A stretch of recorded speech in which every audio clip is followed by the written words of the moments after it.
Welcome to Reporter's Notebook, where we talk to the Washington Examiner's top journalists about the stories breaking on their beats. I'm Jim Antle. I'm joined today by defense reporter Mike Brest. Mike, the Ukraine war, the war with Russia and Ukraine is continuing. We've seen sort of some problems in terms of Ukrainian ammunition and armaments, and the Ukrainian government making new requests for help. What is sort of the status at this point? So, as you know, for a while now, the fighting has really been contained to the Donbas region, which is in the eastern part of Ukraine. This is an area that is heavily populated by Russians, and there's been fighting going on between Russians and Ukrainians in this region for about 8 years now. So the fighting here is not new. Both sides are very familiar with fighting in the territory, and slowly but surely Russia is incrementally gaining in this area, in part because they just have more weapons and more soldiers dedicated to the fight. Right. And so over time, and we were told to expect this from the Ukrainians, from the U.S., from defense officials. This is sort of going as people were expecting it would once it got to this stage.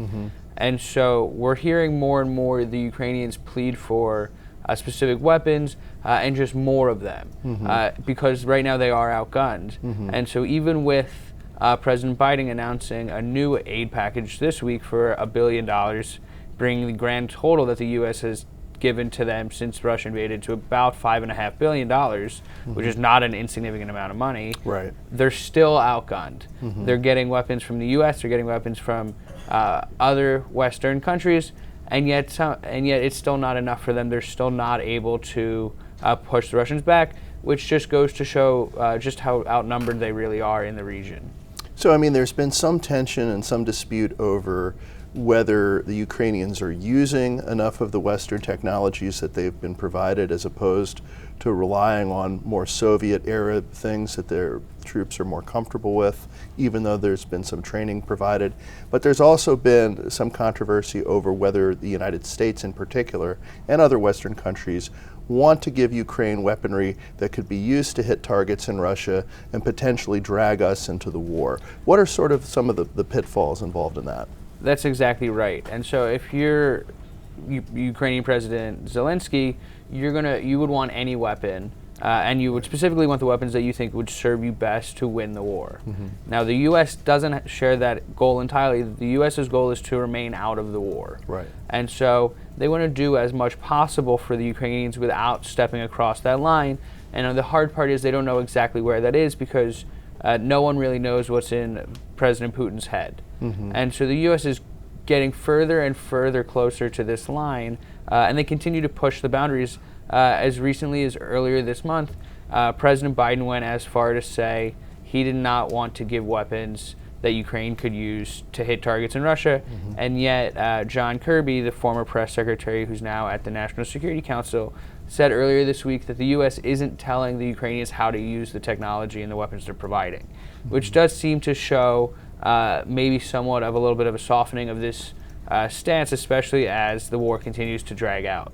And at the same time, Zelensky has now said that if he was provided with certain long-range weapons, he wouldn't necessarily use them to strike at Russian targets in Russian territory. Absolutely. And that's a very important point because even when President Biden made the comment at the time about giving the medium-range weapons, which wouldn't provide them necessarily with the capabilities to hit Russian targets, we heard from Pentagon officials that to even get to that step, it required assurances from President Zelensky as well as top Ukrainian military officials.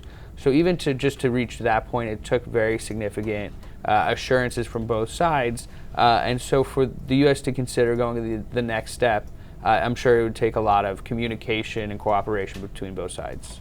So Defense Secretary Lloyd Austin had a meeting in Brussels with a number of his counterparts in other countries, and there you saw Western countries besides the United States saying that they are committed to providing additional aid to Ukraine as well. What was sort of the output of this meeting? So it's important to note that this was held at NATO headquarters in Brussels, but it included non-NATO countries. There were roughly 50 countries that were represented at this meeting of defense ministers, and it's really led by Secretary Austin, as you said. This is the third such meeting, and they hold them monthly now.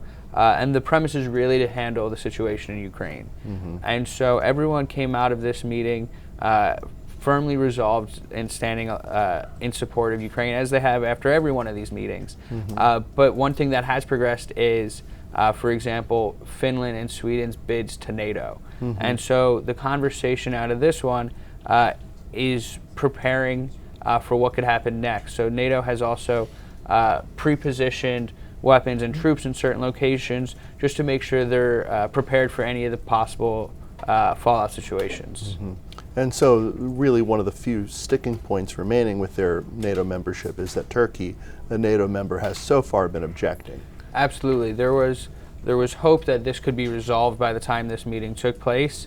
That hasn't happened. But the U.S. And the Pentagon in particular has said in recent weeks that they do believe that all of these sides will come together and eventually they will join the alliance. So closer to home, some veterans health care legislation has gotten a step closer to reaching President Joe Biden's desk and being signed into law, and it addresses the important issue of burn pits. Can we talk a little bit about that? Absolutely.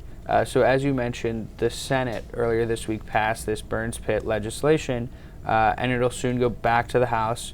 It's expected to pass pretty quickly, and then it'll go to the president's desk, who will sign it just as quickly.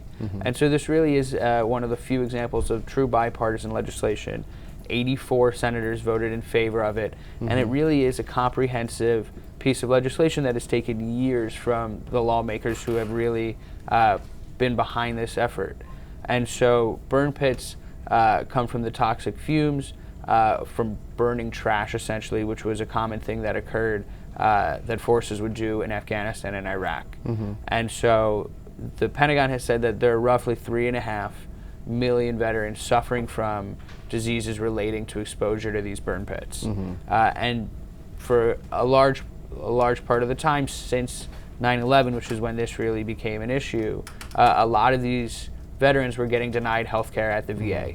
It was kind of the Agent Orange of this generation. Exactly.